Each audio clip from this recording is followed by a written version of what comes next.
दोस्तों हम देखते हैं कि आज बरसातें ज़्यादा हो रही हैं, बाढ़ आने का खतरा रहता है, जिससे पिछले साल भी कई 100 करोड़ रुपए सरकार को मुआवजे में देने पड़े, लोगों का नुकसान हुआ, कई एकड़ फसल, लाखों एकड़ फसल जलमग्न हुई।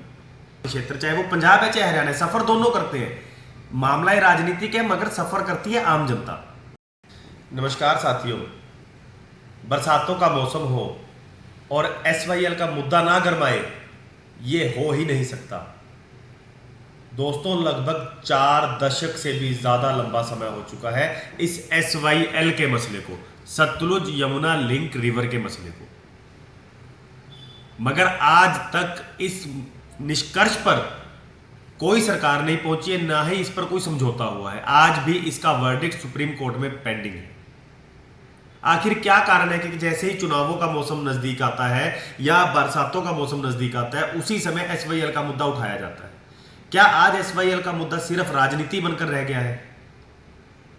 SYL Sutlej Yamuna river link 1981 में हरियाणा और पंजाब के बीच एक समझौते के तहत SYL को मंजूरी दी गई, जिसका निर्माण कार्य 1982 में शुरू हुआ। और आपको यह बात बता दूं कि जब 1982 में इसका निर्माण कार्य शुरू हुआ तो as a form of agitation various actions were taken. कई प्रोटेस्ट हुए, कई असैसिनेशंस तक हुए, जिससे एक डर का माहौल बना, एक टेररिज्म का माहौल बना और इसको देखा गया as a threat to national security. और जब बात नेशनल सिक्योरिटी की आती है तो वहां पर सारे देशवासी एक हो जाते हैं। आज मुद्दा दोस्तों सिर्फ पानी का नहीं है। जो मैं आपसे बात कर रहा हूं वो मुद्दा ये नहीं है कि मैं बहुत समझदार हूं या हमारी सुप्रीम कोर्ट का क्या फैसला आएगा मैं उसको जज कर रहा हूं, या दोनों सरकारों ने कभी कोशिश नहीं की।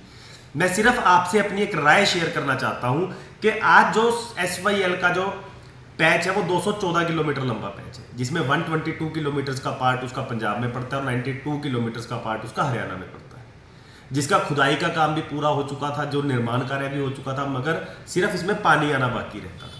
दोस्तों हम देखते हैं कि आज बरसातें ज्यादा हो रही हैं, बाढ़ आने का खतरा रहता है, जिससे पिछले साल भी कई 100 करोड़ रुपए सरकार को मुआवजे में देने पड़े, लोगों का नुकसान हुआ, कई एकड़ फसल, लाखों एकड़ फसल जलमग्न हुई, जिससे हमारी देश की आर्थिक स्थिति को भी झटका पहुंचता है, GDP को भी झटका पहुंचता है, हमारे किसान भाइयों को भी नुकसान होता है। क्या सिर्फ मैं एक चीज पूछना चाहता हूं कि SYL 214 किलोमीटर के इसके ट्रैक में कितने लाखों क्यूसेक मीटर पानी आ सकता है? कि जब आज हमें देखते हैं कि बाढ़ का खतरा बढ़ गया, हमारे आसपास के क्षेत्र चाहे वो पंजाब है चाहे हरियाणा है, सफर दोनों करते हैं। मामला राजनीतिक है मगर सफर करती है आम जनता। कि जब इसमें पानी बढ़ता है, हमें पता है कि आज बाढ़ आएगी और बाढ़ से नुकसान होगा, तो SYL में हम उतना पानी तो छोड़ सकते हैं ना जितनी उसकी क्षमता है।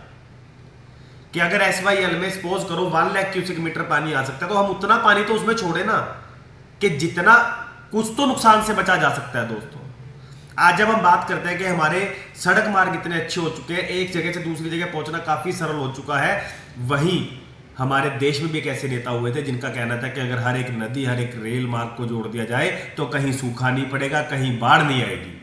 और आज यही उपाय मैं बात करना चाहता हूं कि जब बाढ़ का सीजन आता है, आज सरकारों ने हर एक जगह अपने मनरेगा वाले मजदूर है, चाहे सरपंच है, चाहे अधिकारी है, हर किसी को दिशा निर्देश दिए हैं कि जहां जहां पे आपको लगता है कि बाढ़ का खतरा हो सकता है, वहां पे सामग्री का इस्तेमाल किया जाए, सीमेंट के गट्टे लगाए जाए, JCB बुलाई जाए। कितने करोड़ों रुपए सरकार के खर्च हो रहे हैं।